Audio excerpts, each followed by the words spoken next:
family. Good morning, good afternoon, good evening, or good night, wherever you are. Hope all is well.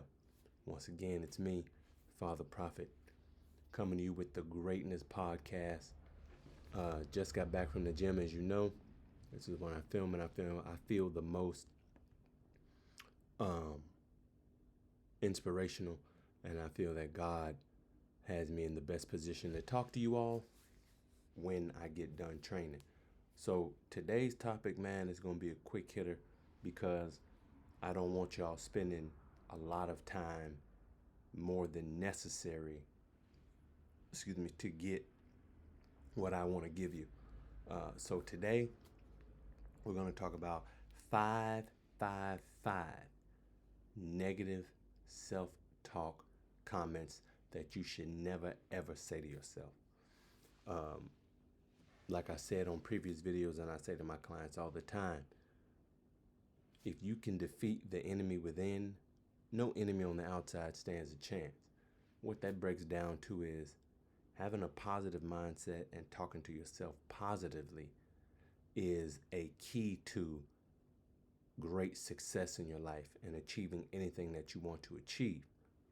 So, with that being said, let's get into the top 5, in my opinion. And number 1 is a simple phrase where anybody that's going through anything difficult says to themselves. Number 1 is, I can't do this. So talking to yourself negatively like this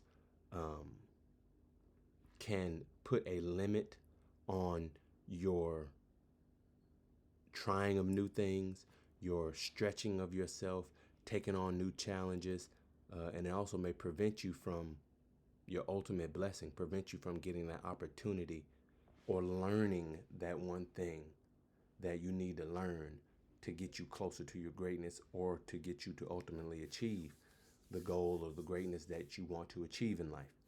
So never tell yourself that you can't do anything, because I think it was Henry Ford said, or no, either Henry Ford or Walt Disney, one of the two, I don't remember, but they said, whatever a man thinks he can do and whatever a man thinks he can't do, he's right.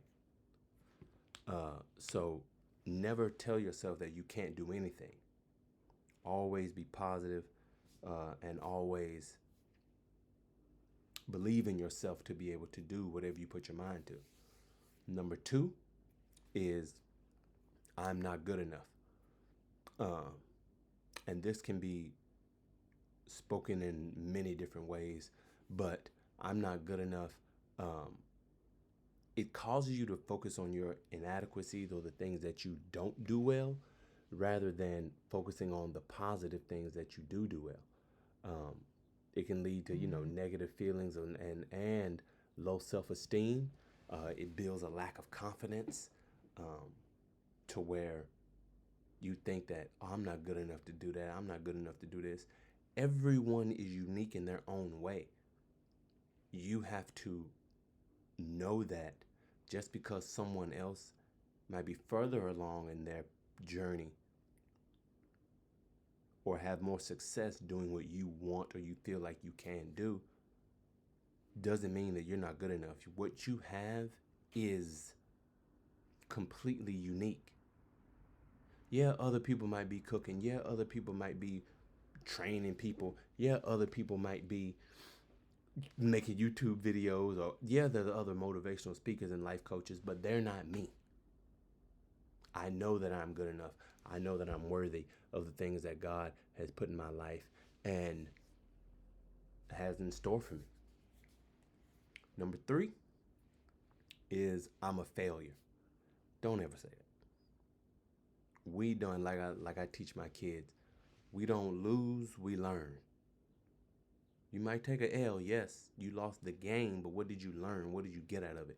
You didn't lose anything. You just lost that contest. Don't talk yourself out of a victory before you've even tried, or base your future on past learning experiences, not losses, learning experiences. Uh, you know, uh, Negative self-talk like this, is like a label you're putting on yourself, and and you're labeling yourself as a failure can damage your self-image, and it can lead to feelings of hopelessness, suicidal thoughts and things like that. Like, you are not the things that you didn't do as well as you thought you were. You just didn't do as well as you thought you were in that instance. And like I said, my sister told me something years ago when I felt like my life was starting over. I was like, man, I'm starting from scratch. She was like, no, you're not starting from scratch. You're starting from experience. And that's what I tell my clients, and I tell everyone that hears my voice is, you never start from scratch. You're never starting over. You're starting from experience. So you're not a failure. You just had a learning experience. Number 4, I'm not worthy. And this one comes from people saying like, or thinking that I don't deserve this, or I'm not worthy to have that, or I could never have that because I'm not this. No, whatever, you know, that person has that because of who they are. Why can't you have that because of who you are? And that type of negative self-talk, it centers around a feeling of unworthiness. Like I said, and that can also stop you from seeking out opportunities and overall pursuing your greatness. Because if someone says, hey, I want you to come and speak at XYZ company, my initial thought should be, or my initial thought is, oh yeah, man, I'm gonna rock that out. This is a great opportunity. I can't wait to do that. I'm so happy that I got this opportunity to do this and talk to these people and speak to these people instead of talk to who? Oh man, I don't know if I'm ready for that. Y'all want me? Why me? You have to be able to know that God has a plan for your life, and whatever you want to do, you're going to be worthy of it. You deserve it. You deserve to have that, the relationship you want. You deserve to have the job you want. You deserve to, you know, succeed and excel in the areas of your life that you want to. You deserve it. You are worthy. Because the reason you're worthy of it is because you have the thought and you have the want to do it. God would have never placed that in your heart if he knew that you were not capable of doing it. And number 5, the fifth and final one, is I'm alone in this. This type of negative self-thought compounds everything else. It causes you to feel isolated or unsupported, and it can lead to feelings of loneliness and overall a lack of motivation. You're never alone in anything. God has always got your back. I'm always here for you. There's always, and you always remember this, at the end of the day, if nobody's there, number 1, God is always there with you. Number 2, you have yourself. This is your life to live. Do not base your life and your actions on the presence of someone or something else. You do not have to have someone around you or something around you to be able to have the life that you want to have. Yeah, it's great. Nobody wants to be alone, but at the same time, it's also good to be alone sometimes. It's good to have just you and God talking. It's good to talk to yourself. Your biggest supporter and your biggest adversary is yourself.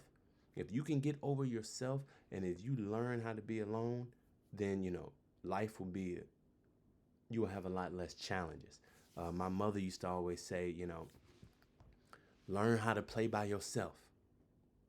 And with her passing this past year, she used to always tell me, learn how to play by yourself. There's nothing wrong with being alone, man. She used to say, man, one day you're going to be all alone. I'm going to be gone. Daddy going to be gone. Ain't going to be no time. You're going to be all alone, and be okay with that. So learn how to play by yourself. Learn that no matter if there's no one physically around you, God is still connected to you. You're still connected to you. You matter. And what you want out of life matters. Have a positive mindset. Keep away from these negative thoughts. Keep working hard. Keep having faith and believing in your dreams and your abilities. And as always, I love you. Keep grinding.